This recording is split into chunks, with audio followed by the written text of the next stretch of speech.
Well, Matt, I knew that your rehab and your recovery was pretty intense. The moment I heard you explaining that at one point you needed to sleep at night with your leg in a device that kind of rotated it, just kept it moving, kept it flexible overnight.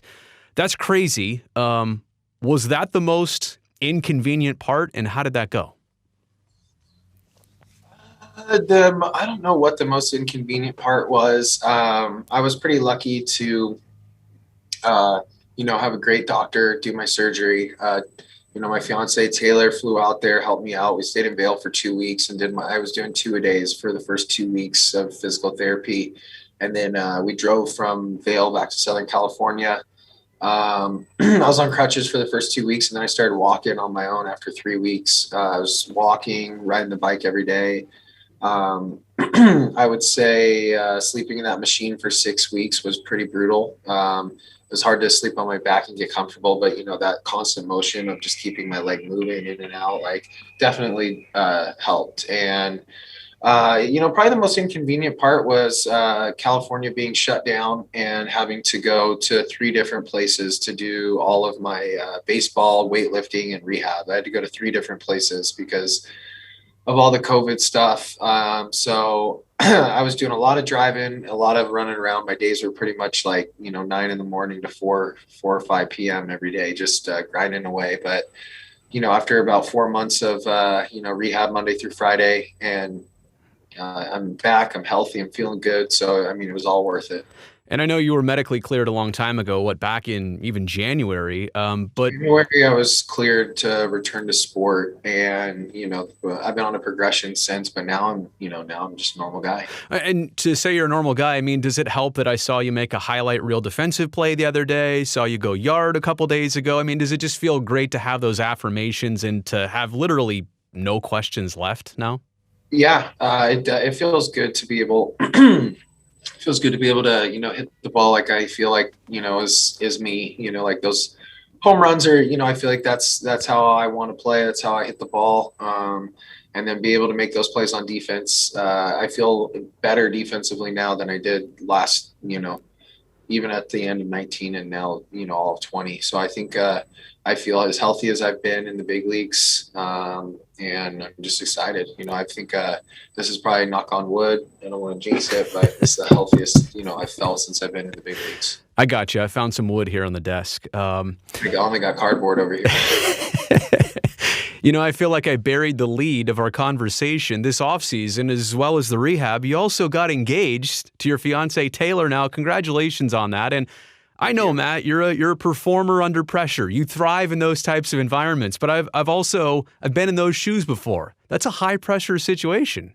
Yeah, it's definitely a little something new. I was excited though. I think it makes it easier when you know what the answer is going to be. But I think I wasn't nervous all day leading up to it. I was just excited. I told her we were going to go to dinner. It was on her birthday too, so I had like a little bit of a cover up. She definitely did not see it coming, but I surprised her with it. And I was not nervous until literally like we were sitting on the beach, and the ring was in my jacket pocket, and it was like 5 feet away from me, and I was like, how am I going to get from right here over to the jacket and get that without being suspicious? And I was like, I had to like find an excuse to go over to my jacket, which, I mean, why would you need that? But I don't know. I got nervous when I started thinking about, okay, I need to do it. That's when I got nervous, when it was like crunch time, but it all worked out. I think it happened really fast after that point, but then, we just celebrated, and it's been a fun engagement so far. It's weird to feel your heart beating actually outside of your chest, Like, Right. that's a weird I sensation. was like, oh, I got this. It's no problem. And then I was like going to like do it, and I was like, oh God. I talked to Matt Olson this past December too. It was right after you got engaged and right before he also proposed.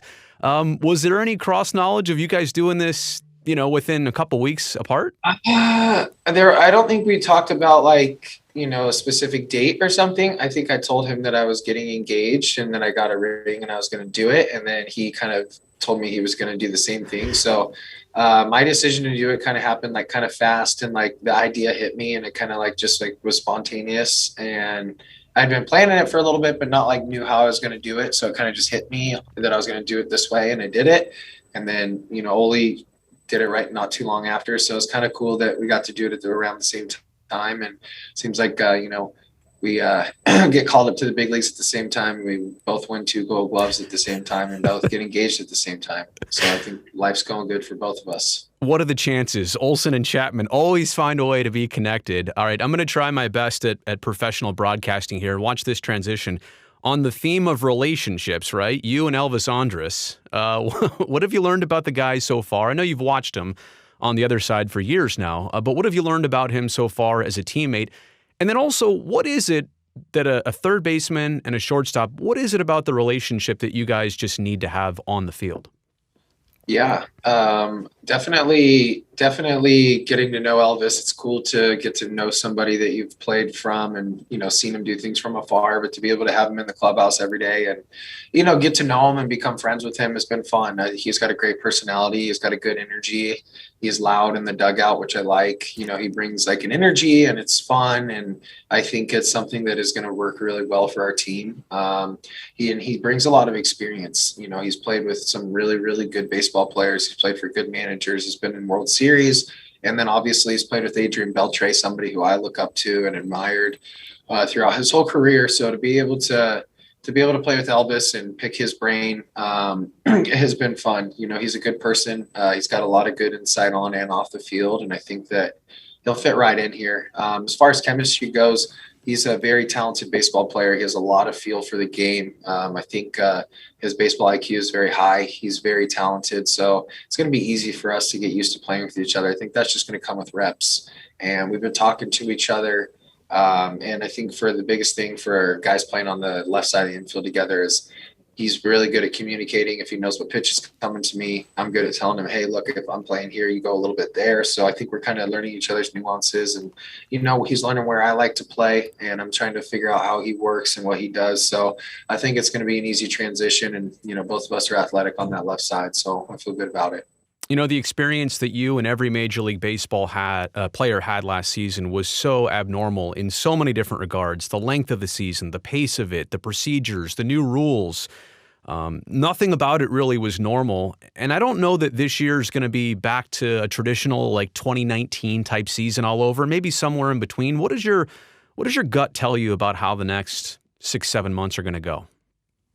My gut tells me pretty good. I think that, a lot has happened in this country over the last year. It's been pretty much a year exactly, since the shutdown happened, give or take. But it's been a crazy year for a lot of people. And I think everybody's ready for a return to normalcy, whatever that means. I know a lot of places are opening up. California is going to allow fans in the stands. And I think that, if people don't completely let their guards down, but, start doing more things and, take the right precautions, I think this year can, go smoothly. Obviously, a lot of that relies on the players to be responsible and it relies on guys to, be accountable and just make sure that, this goes smoothly. But that also is, a responsibility of Major League Baseball and the commissioner's office to help us, make that happen. So it's a team effort, from training staffs to players to, Manfred and the commissioner's office, they're just as responsible as us to help this thing get along. So I feel good about it. I know the country's ready for normal. The players are ready for a normal season. And I think it should be very, very easy to navigate. I think it'll be a lot of fun. A lot of optimism on the horizon obviously what could happen from opening day to the World Series, how much better life could get, right, in a lot of different regards through the course of this baseball season. Time is only going to help us. Yeah. We learn more every day. People, get more vaccines every day. People get healthier every day. So I think every day that goes by, we learn more and we're just going to get better at handling it and being able to have the safest and best season we can.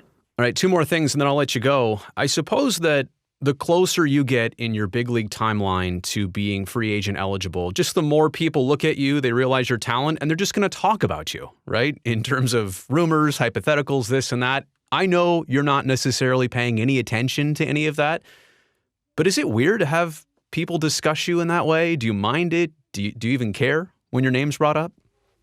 It's better to be talked about than not talked about, I guess. Right, I guess, yeah. But as far as that goes, I never dig into it too much. I figured if something was, real, I would hear from the team or my agent before, Right. I find out about something like that on Twitter. Or I know that my friends and my family and people love to send me these hypotheticals and things and be like, "What is this? What is that?" But obviously this is a business. Anything can happen. But as far as I'm concerned, our goal is to win here, and I'm here to stay. And I I know that the free agency is coming up, but I still got 3 more years of arbitration, 2 years after this one. So I like to think that something can get done, or hopefully this new stadium comes and things like that can happen. But it's it is a business. Anything can happen, but we're trying to win here, and I think I'm here to stay. Did you look at the new renderings? Have you been paying attention to kind of that process? I have. They look pretty cool. It looks. I mean, I can tell you what the clubhouse. Everybody that's in this clubhouse really, really hopes it's a real thing, because we want this to happen. We want it for the fans of Oakland. We want it to. It's only going to make Oakland, a better destination to play. Hopefully, a better city, and just bring more everything to Oakland and help it boom, because I think it is a great city. And I know a lot of these guys in this clubhouse really want to stay here. And, we want to be that group of players that gets to stay in Oakland for a long time, not just, the typical Oakland player that comes in and comes out. We want to stay here for a long time and, build something great. I think you know this. I grew up going to games at the Coliseum. I'm going to cry for the last A's game at the Coliseum, like good tears. I'm also going to cry the first day at Howard Terminal. You know what I mean? It's an emotional thing. And I agree with you. I really hope it happens. It'll be bittersweet for sure. Yeah. Good memories in that old stadium, but if that new stadium does happen and we're all suiting up in Howard Terminal, I think good things are on the horizon, and I think it'll be a happy transition for all of us, and we'll look back at the Coliseum and reminisce on some of those days. But hopefully that means the future is bright in Oakland, and we get to start really going after championships. Yep. Hey, it was a transitional offseason for your team, and I know, some of the departures are obvious, guys you'll miss, Marcus, Liam, KD especially.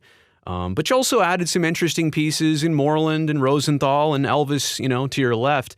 Do you see overall, when everything is all settled, all the dust is settled on this team, are you guys more similar as you were last year, or are you a more different team because of the changes? We are similar in the fact that we are deep. We have right-handed and left-handed bats, maybe even more now, with the addition of Moreland.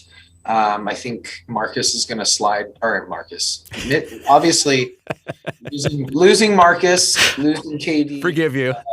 Yeah, those are guys. And Liam. Those are guys we're gonna miss. Marcus was a huge leader, huge part of this team.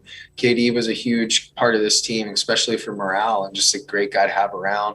Liam, the way he could shut a game out, is very valued in this game. But bringing in a guy like Rosenthal, who the numbers and the velocity and his work ethic speak for itself. He's going to come right in. Mitch Moreland, a guy with, played on multiple World Series teams, won a World Series. He's, been in the playoffs. He's played good brand of baseball. He's won Gold Gloves. So he comes in with a good left-handed bat. He could pick Oli up on the day. He could DH.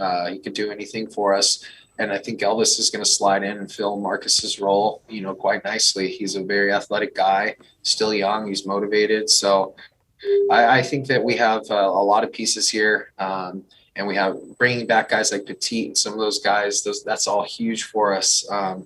It's always weird losing some of the guys that you've played with for 4 years and that you really look up to and have enjoyed the time with. But that being said, our goal here is still the same. It's a business. We're here to win with what we have, and what we have is great.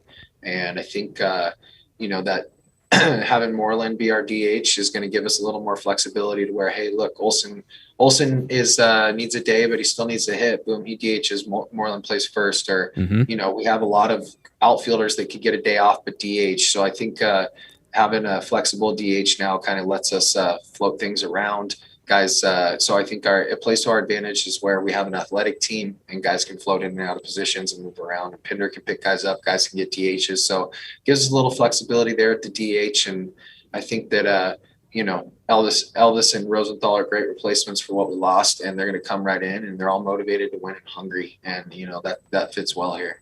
Matt, I appreciate the time. As I say thank you and goodbye, I also want to say welcome back to Instagram. Hey, yeah, thank you.